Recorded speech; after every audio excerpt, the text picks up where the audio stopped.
Our next company is Mio. Hello, everyone.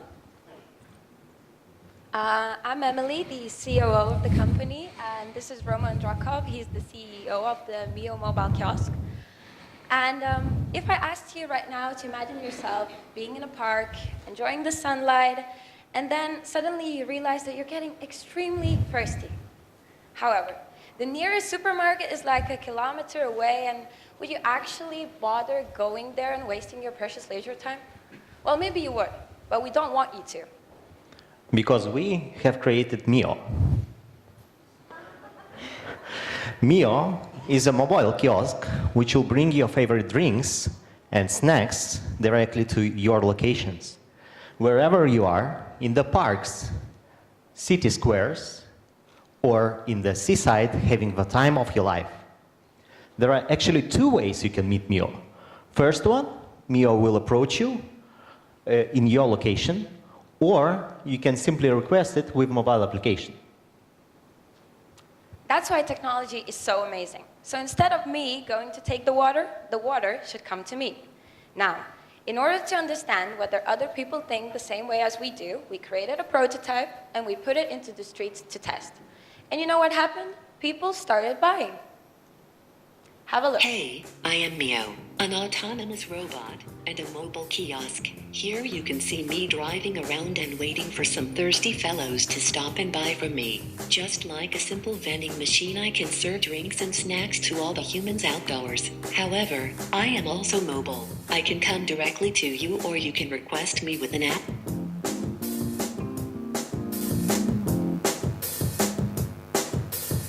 Look how much attention I get. Even the dog likes me. I am indeed flattered. Oh, someone wants to buy from me. I know my interface is not perfect yet, but I am trying my best. Firstly, it would be lovely if you pay. Now, please choose your product. Looks like water is really popular today. Great, let me spin your chosen product to you. Slide the door and take your water.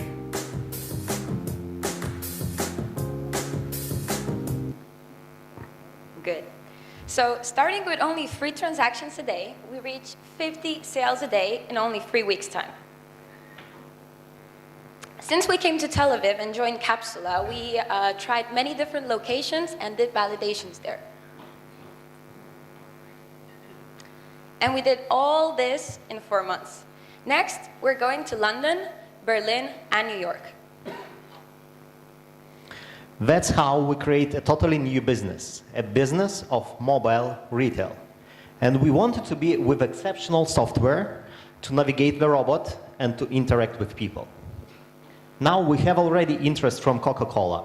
We have an amazing team mixed in Israel, in our home country, Lithuania, and also great team of mentors and advisors. Now here in Israel, we are looking to upgrade our team with top professionals and also looking for corporate partners to cooperate with us. So if you know someone who would be willing to speak with us, we'll be waiting for you outside in the exhibition area. Toda.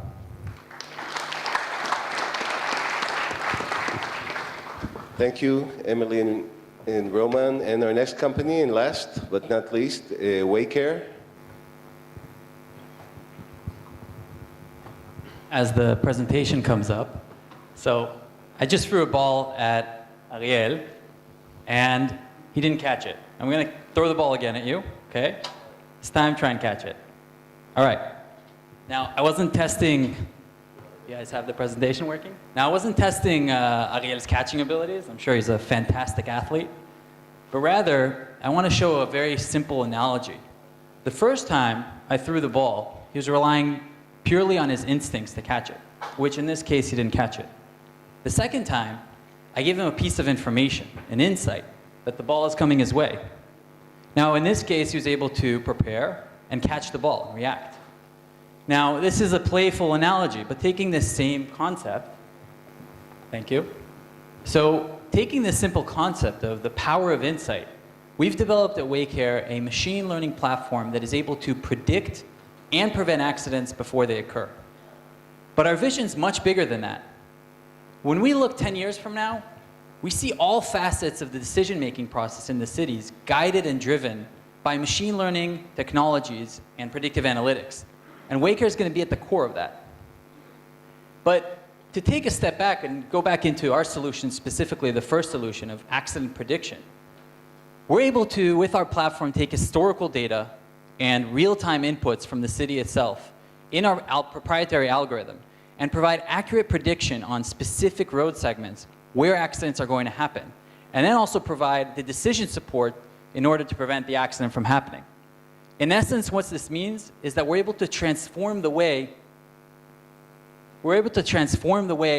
cities are able to manage accidents, taking it from a reactive approach to a proactive approach of managing their resources. So effectively allocating the resources they have today in places that are able to prevent accidents. The bottom line of this is that we're able to deliver double-digit impact on reducing accidents and fatalities, and also congestion. Now you ask, why congestion? Because a quarter of all the congestion on the road is being driven by accidents. So if we're able to reduce accidents in a meaningful way, we're also reducing the congestion on the road. So we see here is a map of Boston with an overlay of WayCare mapping. And in this case, WayCare has identified I-93. We're looking 2 hours ahead of time for the user here. I-93 has been identified in this condition as a dangerous road, likely for an accident. The user, which in this case could be a controller in the traffic management center, sees this and is very easily able to know where the danger zone is. He's able to see what are some of the reasons for this condition. And then equally as important as the insight is the ability to act. At the bottom right corner, we also provide a decision support. What is the best preventative course of action they can take?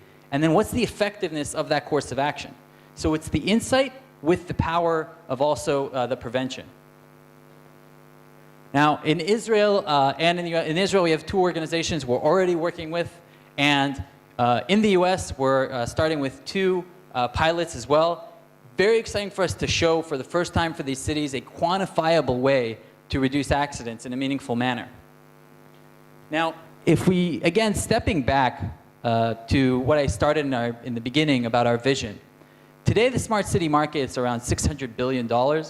And we know that by 2030, it's going to be almost $2 trillion. We've heard here the private sector is working diligently on introducing autonomous vehicles. We know IoT and new innovations are going to infiltrate into the city.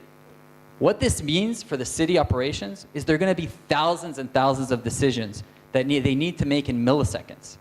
And WayCare is uniquely positioned to be at the center of that, to guide them with our machine learning technologies and predictive analytics to help make the right decision. So if you share our vision, we'd love for you guys to come by our booth located outside and share with you more information about the company and our solution. Thank you. Thank you, Noam.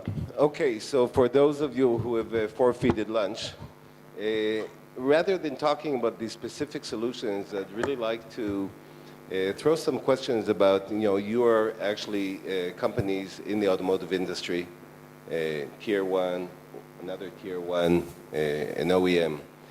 And what's really critical, if you want to really get this advanced technology, these companies have to develop. And to develop, they have to get funding. And that funding will help them develop both product and customers. But when they come to you, they may only have a prototype, or in some cases, if it's a chip, for example, they may only have a presentation or an amazing team.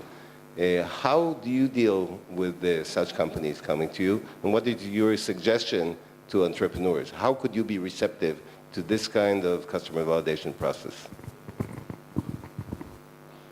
Speaking from Perseus Perspective, I mean, we have global technical incubation capabilities, which we like to think is soft landing spot for startups, where they can come in with concepts and early stage prototypes, and then we work with them to help battle harden the technology, the business plan for automotive applications. And if we need to help with the development, we can do that. We can help with the incubation, and if we need to help with the investment, we can also do that.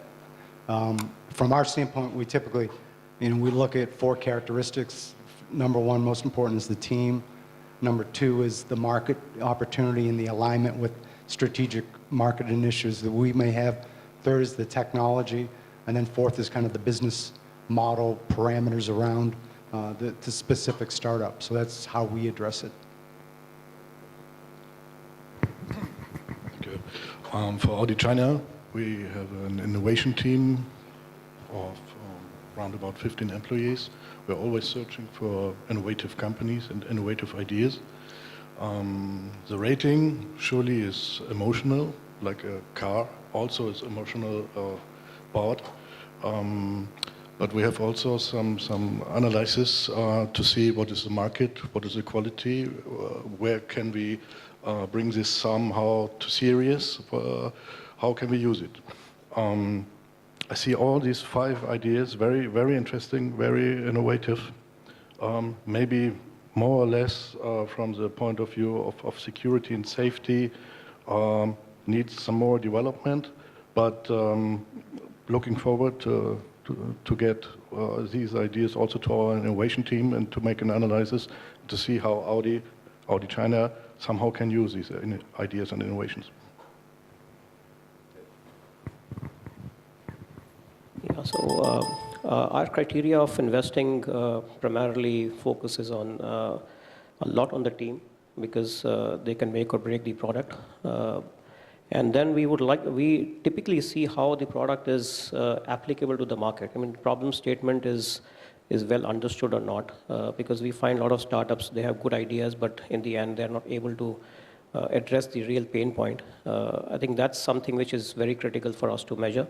When I meet companies over here, I mean, some have great ideas and some are ideas which probably still needs more modulation, some more market analysis. So that is something which is critical, and when I meet a lot of startups in Israel, I typically tell them that if you want to come and address a country like India, it's very important that we don't cut and paste the solution. It requires a lot of validation because India is like, it's a huge nation. It's like Europe, different cultures, different customer expectations. So it's very important to understand how well the market can be addressed. And that's something which is critical. And of course, technology follows with this after they've identified the problem statement. I think these are 3 criteria which typically we look at. And from our point of view, since we are into B2C area and we are also working closely with OEMs, so I think we can offer the support in the local market from these 2 perspectives. So the process that we use, or the methodology we use, is customer validation, which really means, in a crude way, once we really embed the methodology in the minds of the entrepreneurs and we provide them with mentors, mostly VCs and angel investors and serial entrepreneurs. So in a crude way, I'll say what we tell them. We tell them, get out of the building, actually get out of the country, go to customers who are not yours and sell them a product you don't yet have. And you will not just validate the hypothesis of the product, whether it's the problems they want to solve or the features or the channels or the cost structure and so on, but they will invalidate ideas that are wrong. So in a way, in this process, they are exposing you to a lot of innovation, but they're also using you as a testing ground, rather than bringing a whole complete product. This is what we do, take it or leave it. How do you feel about that? Maybe we start in the other order. Yeah, I mean, of course, the validation is extremely important, and if somebody happens to speak, we typically like to see how much they have validated the product and the options. I mean, I like to take an example of Cargofy. They came to India, and probably they'd never been to India. So what I told Stark was, go about spreading yourself and trying and find out as much as you can, go to different geographies, different states, meet different people, different truck drivers. Language is a barrier. So this is something which we found was, or which he also found was extremely important. And I think more the companies can go to the market and meet the people. That's something which gives us confidence that yes, they have spanned the territory and they have found out exactly what the pain point is. That's extremely critical for us. Yes. Yeah, the answer is, in addition to the first question, After having somehow a rating for an idea and then innovation grade, we see somehow the market, where to use it. And the first step is for pre-development to open a prototype case, prototype project with some small money first, maybe also some big money already if it's clear that it's necessary. Let's say like the first safe box, Fort Knox. Yes, no question. With so much force and power behind, this is necessary, even if it's not 100%. But we can work it out, and this is clear. But also the innovations more emotional, more nice, more interesting, will find their showcase. Like you said, we need to approach, or you need to approach the big companies with the potential to analyze this, to go to a test field, and just try the new idea and see how the market is responding. Yeah, I mean, I in general agree that it's the lean startup approach to go out and experiment with the market and pivot. And that's the beautiful thing about startups, is that they can pivot quickly from what they learn in their conversations and dialogue with potential customers. And it allows them to rule out markets and prioritize markets, and then pivot the ultimate value proposition that they bring. And so I think it's a valuable approach, a good approach. Corporates need to be better at it. Corporates tend to go way deep into product development before they actually go out and talk to customers about it. So 3 of the companies are aiming at the automotive industry, and since we partner with Fuel Choices and with EcoMotion for years, our network into the OEM and Tier 1 is very deep and broad, and we can provide that kind of access to our entrepreneurs at Capsula. But we do get companies like Mio, which is looking at consumers, and WayCare, which all at the other end of the spectrum is actually looking at cities. And as there is this disruption coming into the market, and there are new models coming in, how do you, as companies in the automotive industry, look at those 2 edges, at the B2C, which is not necessarily a car, and at solutions for cities or for fleets, which are maybe historically have not been your stakeholders, but are they becoming stakeholders now? I'm going to start this time. Is it okay? For us, I think that smart cities are going to be integrated with vehicles, and I think it will be in with IoT. It's really going to be how you manage your calendar and your day across the things you do, which is home, traveling to work, retail, going back home, healthcare. All of those things are really integrated. And as we transition to increasingly connected vehicles and mobility devices, those are all different ecosystems that we need to figure out how to either participate in and provide value to our customers, or elect not to participate consciously. But I think that definitely, all of them have some level of interest from us as an automotive supplier. Some are better strategic fits, and others are interesting for us to monitor. Yes, these are new times. Cars are not only longer chassis and engine and wheels. This is the Internet of Things we are facing.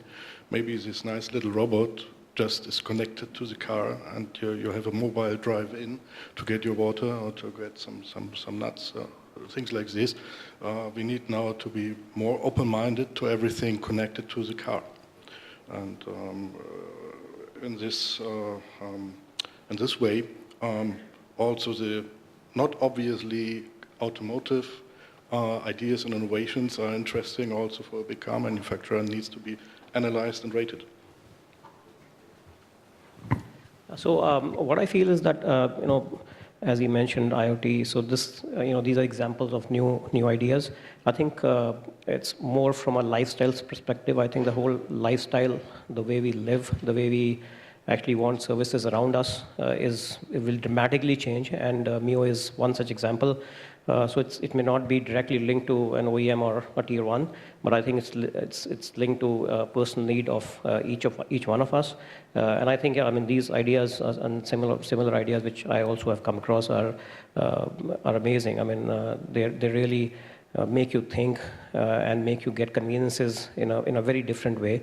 And definitely, something like this is going to be a new trend. And I think Mio also will experience a lot of challenges as they go outside Israel and try this in different markets, because I was asking one of the folks that, in India, they'll just pick up this thing and go home, and what are you going to do? So they got to have some tracking devices. Things will keep evolving, but I think, largely the lifestyle will completely undergo a dramatic change. Okay, I want to thank the panel members.